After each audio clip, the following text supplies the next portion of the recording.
शिक्षण विभाग virtual training सेंटरमध्ये सर्व विद्यार्थ्यांचे हार्दिक स्वागत. मी श्रीमती मनीषा अशोक आगरे. विद्यार्थी मित्रांनो, आज आपण इयत्ता 9वीच्या मराठी विषयाच्या एका महत्त्वाच्या पाठाचा अभ्यास करणार आहोत. विद्यार्थी मित्रांनो, आज आपण भाग क्रमांक 4 मधील शेवटचे स्थूल वाचन विश्वकोश याचा अभ्यास करणार आहोत. सर्वप्रथम आपण विश्वकोश म्हणजे काय हे पाहूयात. तर विश्वकोश म्हणजे काय? शब्द, माहिती आणि ज्ञान या 3 गोष्टींचा ज्यामध्ये संग्रह असतो त्याला विश्वकोश असं म्हणतात. म्हणजे शब्द, माहिती आणि ज्ञान याचे भांडार म्हणजे विश्वकोश होय. आता हा जो पाठ आहे विश्वकोश, हा पाठ तुम्हाला अभ्यासण्यासाठी दिलेला आहे. त्याचे उद्देश काय आहेत ते उद्देश या ठिकाणी आपण पाहणार आहोत. हा पाठ इयत्ता 9वीच्या विद्यार्थ्यांना म्हणजे तुम्हाला अभ्यासायला देण्याचे उद्देश, त्यामधील पहिला उद्देश आहे विश्वकोशाची ओळख. विद्यार्थ्यांना विश्वकोशाची ओळख होण्यासाठी हा पाठ अभ्यासक्रमात दिलेला आहे. त्यानंतर ज्ञानविषयक गरजा. ज्ञानविषयक गरजा पूर्ण करण्यासाठी तिसरा आहे व्यावहारिक सोयीसाठी. विश्वकोश हा व्यावहारिक सोयीसाठी वापरला जातो. सर्व विषय संग्राहक. विश्वकोशामधून सर्व विषयांची माहिती मिळते. शब्दांचे वेगवेगळे संदर्भ. सर्व शब्द कोणत्या अनुषंगाने आलेले आहेत त्याविषयीची माहिती विश्वकोशातून मिळते. संदर्भांचा अभ्यास. ते संदर्भ कशाशी संबंधित आहे त्याचा अभ्यास करण्यासाठी देखील आपल्याला विश्वकोशाचा उपयोग होतो. भाषा समृद्धी. आपली भाषा समृद्ध होण्यासाठी विश्वकोशाचा आपल्याला उपयोग होतो. विश्वकोश पाहण्याची गरज. विश्वकोश सतत पाहिल्याने त्याची काय गरज आहे, त्याची काय आवश्यकता आहे हे आपल्या लक्षात येते. तसेच विश्वकोश अभ्यासण्याची सवय लागावी या हेतूने स्थूल वाचन विभागात या पाठाचा समावेश करण्यात आलेला आहे. विद्यार्थी मित्रांनो, इथे बाजूला तुम्हाला एक चित्र दिसत आहे मराठी विश्वकोशाचं. विश्वकोश म्हणजे एक असं पुस्तक असतं की त्या पुस्तकामध्ये सर्व प्रकारचे शब्द, माहिती आणि ज्ञान असतं. विश्वकोशाचे परत आणखी खूप सारे प्रकार आहेत. भाषेनुसार आणि विषयानुसार वेगवेगळे विश्वकोश असतात. त्या विषयांची आणि त्या भाषेची माहिती त्या विश्वकोशातून मिळत असते. यालाच इंग्रजीमध्ये एन्सायक्लोपीडिया असं म्हटलं जातं. चला तर मग आता आपण अभ्यासाला सुरुवात करूया. पुस्तकं, ग्रंथ, ग्रंथ हेच गुरु. हा सुविचार, हे सुविचन तुम्ही सर्वांनी ऐकलेलं असेल, वाचलेलं असेल. इथे तुम्हाला समोर जे चित्र दिसत आहे ते ग्रंथालयाचं आहे. त्यात खूप सारी छान छान पुस्तकं तुम्हाला दिसत आहेत. चला तर मग आता आपण पाठाला सुरुवात करूया. तुमच्या शाळेच्या अथवा तुमच्या गावातील सार्वजनिक ग्रंथालयात तुम्ही गेलात तर अनेक जाड मोठी पुस्तकं असलेलं काचेचं कपाट तुमचं लक्ष वेधून घेईल. हो की नाही विद्यार्थी मित्रांनो? की जर ग्रंथालयात आपण गेलो तर तिथे काचेच्या कपाटात, की त्या काचेतून आपल्याला पुस्तकं दिसावीत म्हणून काचेचं कपाट वापरलं जातं आणि त्यात मोठी मोठी जाड अशी पुस्तकं, ग्रंथ आपल्याला दिसतात. मराठीच्या विविध साहित्य संपदेसोबत मराठी विश्वकोश, मराठी व्युत्पत्तीकोश, मराठी चरित्रकोश, मराठी शब्दकोश असलेली ही ग्रंथसंपदा हा प्रत्येक वाचनालयाचा मानबिंदू. मग मराठी विश्वकोश. आता विद्यार्थी मित्रांनो, मराठी विश्वकोशाचा विस्ताराने अभ्यास आपण याच पाठात पुढे करणार आहोत. तर तो मराठी विश्वकोश असेल, मराठी व्युत्पत्तीकोश, व्युत्पत्ती म्हणजे निर्मिती, की मराठीतील वेगवेगळ्या शब्दांची निर्मिती कशी झाली याचं एक स्वतंत्र मोठं पुस्तक आहे मराठी व्युत्पत्ती कोश. आणि पुढच्या वर्षी 10वीला जसं हे आपलं शेवटचं स्थूल वाचन आहे विश्वकोश, तसं 10वीला पण भाग 4मध्ये शेवटचं स्वतंत्र स्थूल वाचनाचा पाठ आपल्याला अभ्यासायचा आहे व्युत्पत्ती कोश, की शब्दांची निर्मिती कशी झाली याविषयीची माहिती त्यामध्ये आहे.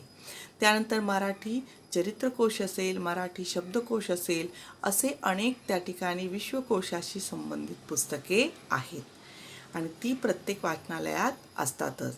आता या पाठात आपल्याला प्रामुख्याने मराठी विश्वकोशाचा परिचय म्हणजे ओळख करून घ्यायची आहे, त्याची माहिती घ्यायची आहे.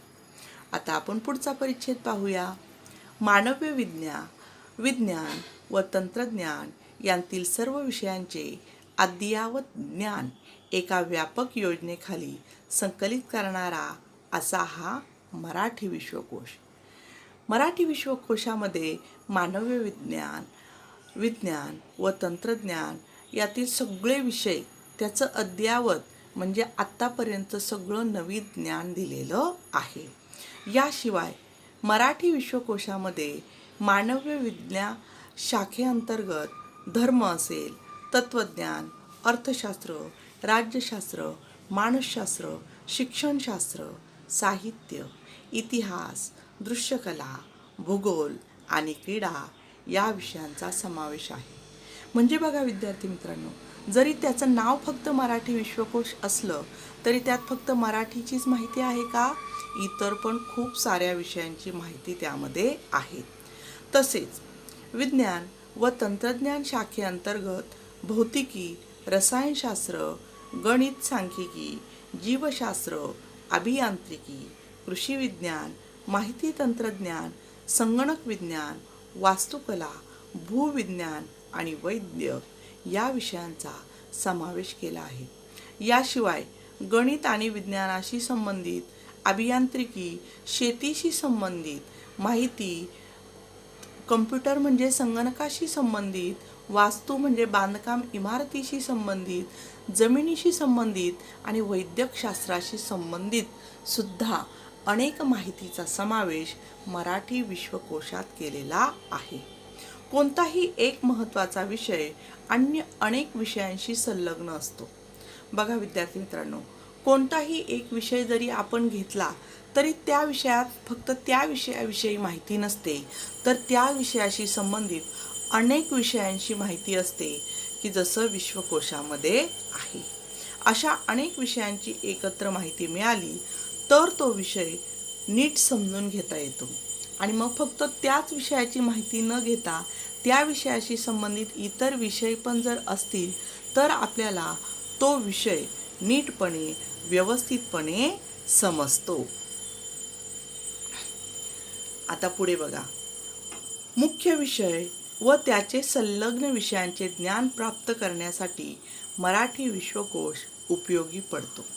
मग मराठी विश्वकोशाचा काय उपयोग आहे हे आता आपण पाहणार आहोत. या ठिकाणी समाज विज्ञान विश्वकोश आणि मराठी विश्वकोश ही दोन चित्र तुम्हाला दिसत आहेत. आता या विश्वकोशाचा उपयोग कसा होतो हे आपण पाहूया.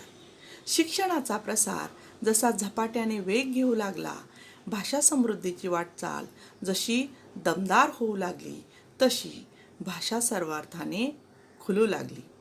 शिक्षण म्हणजे ज्ञान, मग त्यामुळे त्याचा वेग जसा वाढला त्याप्रमाणे भाषा देखील विकसित होत गेली. भाषांमध्ये आदानप्रदान होऊन अनेक नवे शब्द मराठीत रूढ झाले. की मराठीमध्ये आपण खूप सारे शब्द बघतो, की उदाहरणार्थ टेबल हा इंग्रजीमधून आलेला शब्द आहे, की तो आपण तसाच त्याचा उच्चार त्या ठिकाणी करत असतो आणि ते शब्द तसेच मराठीत रूढ होतात, म्हणजे प्रचलित होतात, तसेच वापरले जातात. वाढत्या औद्योगिकीकरणामुळे समाजाच्या वैज्ञानिक व तांत्रिक गरजा वाढू लागल्या. औद्योगिकीकरण म्हणजे काय? कारखानदारी. खूप साऱ्या वस्तू आपल्याला रोजच्या वापरात लागतात. त्या वस्तू तयार करण्यासाठीची जी प्रक्रिया होते त्यातून की वैज्ञानिक आणि तांत्रिक गरजा आपल्या वाढल्या आणि शोध लागले, तंत्रज्ञान त्या ठिकाणी विकसित झालं आणि अनेक नवे शब्द अस्तित्वात आले. शब्दांना नवीन आयाम प्राप्त झाले. आयाम म्हणजे स्वरूप. आता आजच्याच परिस्थितीत आपण पाहत आहोत की कोरोनाच्या पार्श्वभूमीवर अनेक त्या ठिकाणी बदल झाले, शिक्षण ऑनलाईन झालं आणि अनेक नव्या संकल्पना त्यामध्ये समाविष्ट झाल्या.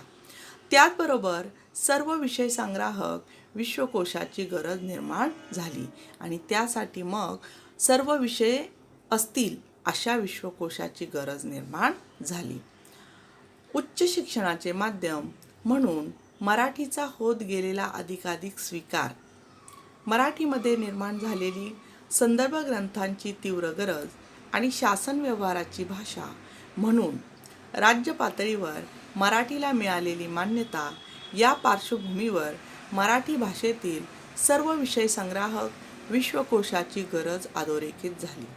विद्यार्थी मित्रांनो, अनेक शासन निर्णय, अनेक महत्त्वाच्या बाबी यासाठी जी परिपत्रकं निघतात, जे महत्त्वाचे शासन निर्णय असतात, ते इतर भाषांमध्ये जर निघाले तर त्यांचं भाषांतर करावं लागतं आणि त्यासाठी मराठी विश्वकोशाची मदत घ्यावी लागते.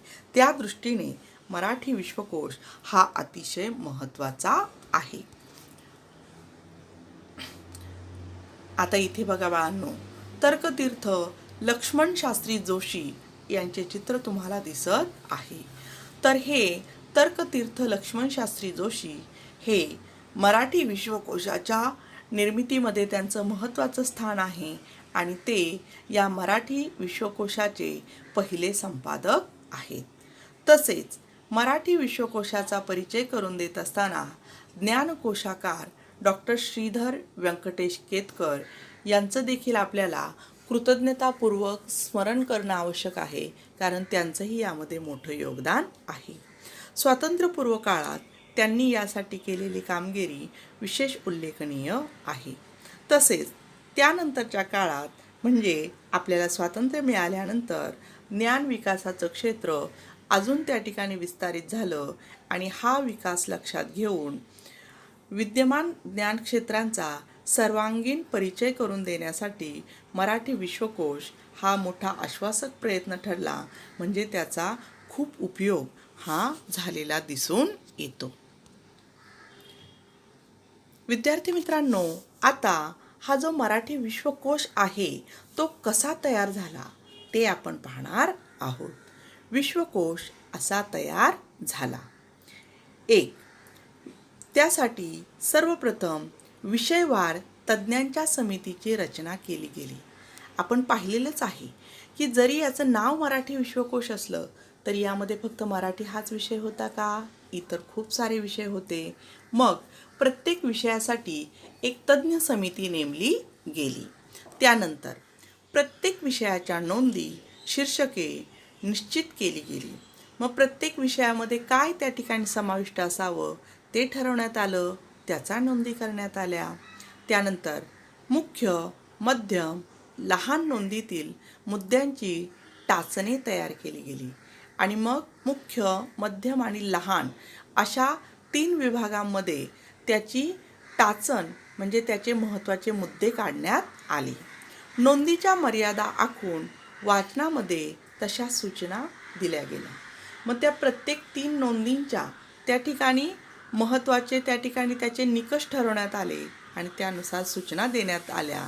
त्यानंतर प्रत्येक विषयातील जे मुख्य, मध्यम आणि लहान व नाममात्र नोंदी तयार केल्या होत्या त्याच्या याद्या बनवल्या गेल्या आणि सर्वात शेवटी आकारविल्लेनुसार या याद्या लावण्यात आल्या. आकारविल्ले म्हणजे स्वर आणि व्यंजनांच्या क्रमानुसार. इंग्रजीमध्ये तुम्ही ज्याला अल्फाबेटिकल ऑर्डर म्हणतात, म्हणजे वर्णानुक्रमे. मग वर्णानुक्रमे ते लावण्यात आलं.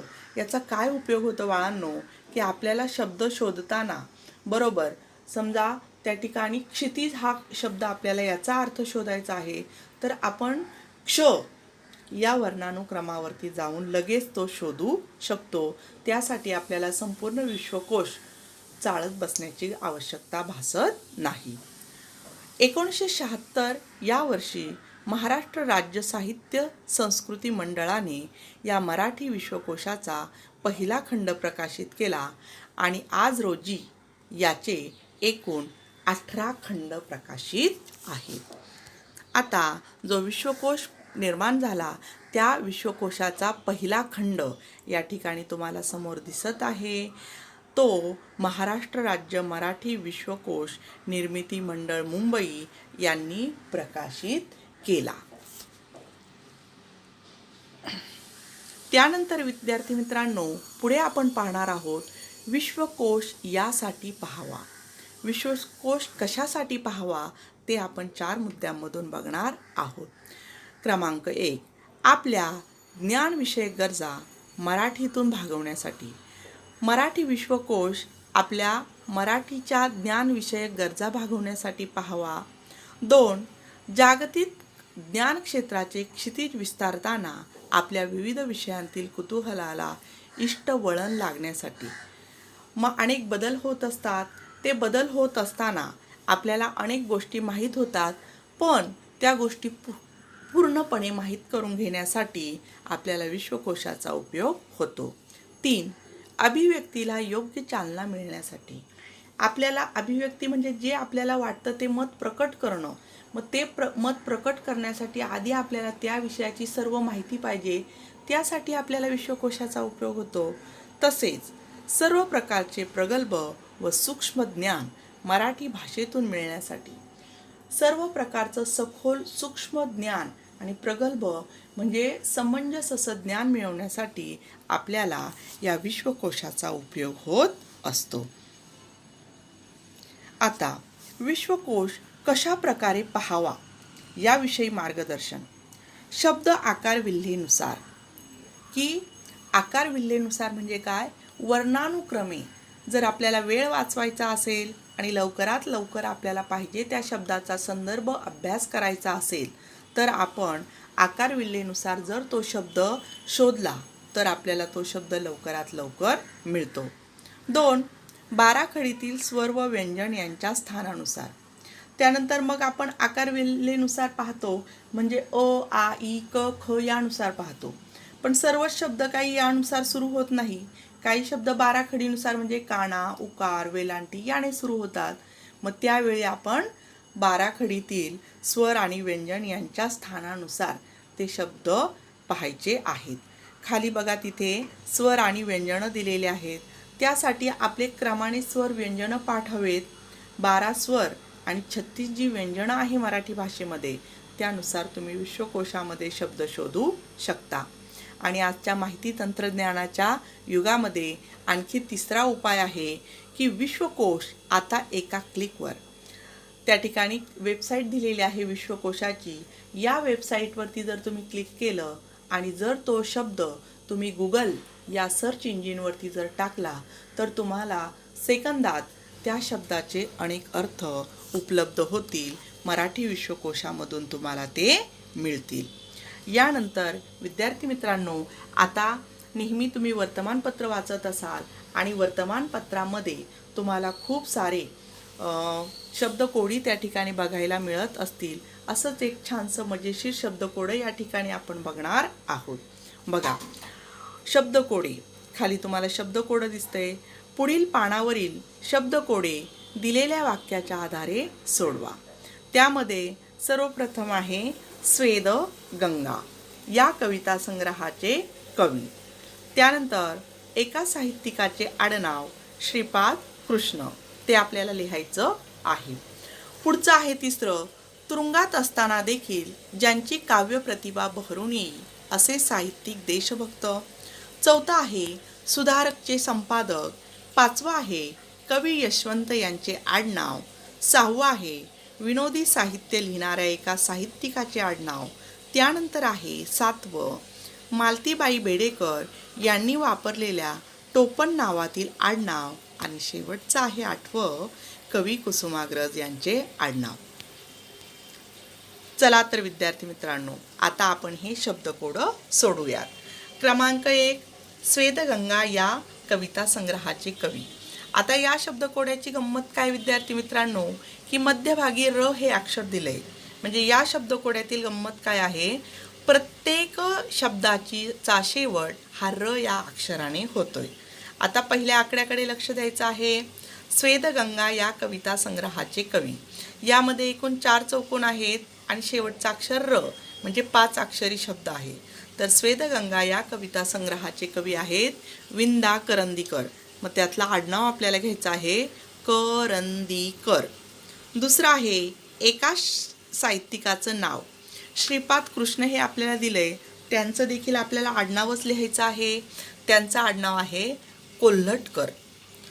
तिसरं, तुरुंगात असताना ज्यांची काव्यप्रतिभा बहरून येईल त्यांचं देखील आडनाव लिहायचं आहे. क्रमांक 3 वर ते आहेत स्वातंत्र्यवीर सावरकर. म्हणजे इथे आपल्याला लिहायचं आहे सावरकर. चौथं आहे सुधारकचे संपादक. सुधारकचे संपादक आगरकर.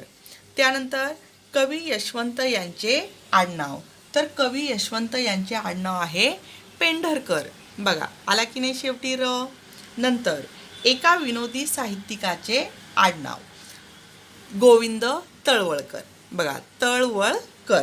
त्यानंतर मालतीबाई बेडेकर यांनी वापरलेल्या टोपण नावातील आडनाव तर ते होते शिरूरकर. विभावरी शिरूरकर. आपल्याला काय लिहायचे शिरूरकर. आणि शेवटचं आहे कवी कुसुमाग्रज यांचे आडनाव. तर कवी कुसुमाग्रज यांचे आडनाव त्या ठिकाणी होते शिरवाडकर. अशा प्रकारे गमतीदार शब्दकोडी असतात. त्यानंतर पुढे विद्यार्थी मित्रांनो बघा की ऑर्थर विन याने 21 डिसेंबर 1913च्या न्यूयॉर्क वर्ल्ड या अंकात अशा प्रकारचं एक पहिलं शब्दकोड प्रसिद्ध केलं होतं. ते कसं पहा. खाली त्या ठिकाणी तुम्हाला चित्र दिसत आहे न्यूयॉर्क वर्ल्ड अंकाचं. हाच तो चहा हे वाक्य दोन्हीकडून जरी शब्द वाचले तरी एकसारखेच बनते. आता तुम्ही वाचून बघा. हाच तो चहा आणि डावीकडून जरी वाचलं तरी हाच तो चहाच येणार आणि उजवीकडून जरी वाचलं तरी हाच तो चहा येणार. असे शब्द त्या ठिकाणी त्याने बनवले शब्दकोड की त्याचे उत्तर असं येईल की डावीकडून वाचा की उजवीकडून वाचा, शब्द सारखेच त्या ठिकाणी येणार. अशा प्रकारच्या शाब्दिक करामतीवर आधारित असं शब्दकोड त्याने बनवलेलं होतं. मुलांनो, विविध वृत्तपत्र, मासिकं, साप्ताहिक यामध्ये येणारी शब्दकोडी तुम्ही सोडवता आणि त्यातून तुम्ही भाषेची गंमत अनुभवत असता. आता पुढे बघा. फ्रेंच भाषा शब्दकोड्यांसाठी सर्वात सोयीस्कर अशी भाषा असते आणि त्यामध्ये कॅनडामध्ये फ्रेंच व इंग्रजी शब्द योजून द्विभाषिक शब्दकोड लोकप्रिय असतं. रशियामध्ये शब्दकोड्याचा वापर प्रचारासाठी केला जातो. तसेच शब्दकोड्यासाठी चीनी भाषेचा अपवाद आहे. आता बघा विश्वकोशाच्या आधारे जी शब्दकोडी आहे त्यामधले आकार बघा. वर्तुळाकार, बदामाच्या आकाराची, फुलीच्या खुणेच्या आकाराची, शास्त्रीय किंवा गुप्त लेखनाची, चौकोनांच्या कोडी, चित्र चौकटी, साम्याकारी आणि अनियमित आकाराची अशी विविध शब्दकोड्यांचे आकार असतात. याशिवाय संगणकीय खेळांमध्ये विविध शाब्दिक कोडी असतात. त्यामध्ये प्रसिद्ध विधान ओळखण्यास सांगितले जाते किंवा एका शब्दातील अक्षर फिरवून नवीन शब्द तयार करायला सांगितले जातात किंवा खाली तुम्हाला दिसतंय तसं काही शब्दात रिकाम्या जागा भरणे हा एक प्रकार त्या ठिकाणी असतो. आता या ठिकाणी विद्यार्थी मित्रांनो तुम्हाला विविध केश रचना दिसत आहेत. तर केशभूषा हा एक त्या ठिकाणी घटक आता आपल्याला पाहायचा आहे. या ठिकाणी स्त्रियांच्या वेगवेगळ्या केश रचना तुम्हाला दिसत आहे. आजकाल केसांच्या वेगवेगळ्या टाईल्स करणे सर्वांना आवडते. पण मुलांनो, तुम्हाला आश्चर्य वाटेल की पौराणिक काळापासून आकर्षक केशरचनेचं आकर्षण हे सर्व समाजामध्ये होतं. आता या केशभूषेमध्ये असणाऱ्या गोष्टी, महत्त्वाच्या गोष्टी आपण पाहूयात. पहिलं आहे केस कापणे, केस धुणे, केस नीट करणे, केस विंचरणे, केस कुरळे करणे आणि केस सरळ करणे. आता पूर्वी आदिम लोक केसांची काळजी घेण्यासाठी काय काय त्या ठिकाणी वापरायचे वस्तू किंवा बाबी, त्यामध्ये बघा तुम्हाला चित्र दिसते समोर शिकेकाई आणि रेठा याचं. आता हे केस हे करण्याचे काय उद्देश होते केश रचनेचे ते आपण पाहूयात. केश रचनेचे मुख्य उद्देश आणि सामाजिक उद्देश. मुख्य उद्देश होता आकर्षकता आणि सौंदर्य वाढवणे आणि सामाजिक उद्देश होता सामाजिक संकेतानुसार प्रतिकात्मक वेशभूषा. त्यानंतर पुढे आदिम लोक केसांना मातीचा लेप लावून आपला पराक्रम आणि गुणवैशिष्ट्ये दाखवण्याकरता त्यात विजयचिन्हे आणि पदके लावायचे. यातूनच केशभूषेचा उगम झाला असावा. तसेच आपले केस इतरांना दिसू न देण्याच्या पुरातन स्त्रिया या प्रयत्नातून केशबंधाची कल्पना पुढे आली असावी. आता विद्यार्थी मित्रांनो, या ठिकाणी तुम्हाला स्त्रियांच्या वेगवेगळ्या केशरचना दिसत आहेत. त्यानंतर पुढे या ठिकाणी अजिंठा, वेरूळ, कोणार्क आणि खजुराहो येथील शिल्पाकृतीत आढळणाऱ्या स्त्री पुरुषांच्या केशरचना या उल्लेखनीय आहेत आणि या तुम्हाला तेथील शिल्पकलेच्या लेण्यांमधून समोर दिसत आहेत. आणि या प्राचीन केशरचनांचे आजही अनुकरण भारतीय स्त्रिया करताना आढळतात. विद्यार्थी मित्रांनो, आता आपण पाठाचा स्वाध्याय पाहूयात. बघा, अशा प्रकारे हा तुमच्या समोर जो दिसत आहे तो आपल्या पाठाचा स्वाध्याय आहे. यामध्ये एकूण 5 प्रश्न विचारलेले आहेत. ते प्रश्न तुम्ही व्यवस्थित तुमच्या वहीमध्ये सोडवायचे आहेत. तुम्हाला पाठ व्यवस्थित समजला असेल अशी मी आशा करते. धन्यवाद. विद्यार्थी मित्रांनो, आजचा हा घटक तुम्हा सर्वांना व्यवस्थित समजला असेल अशी मी आशा करते. तसेच या घटकावर मी जो स्वाध्याय दिलेला आहे तो स्वाध्याय तुम्ही व्यवस्थित पूर्ण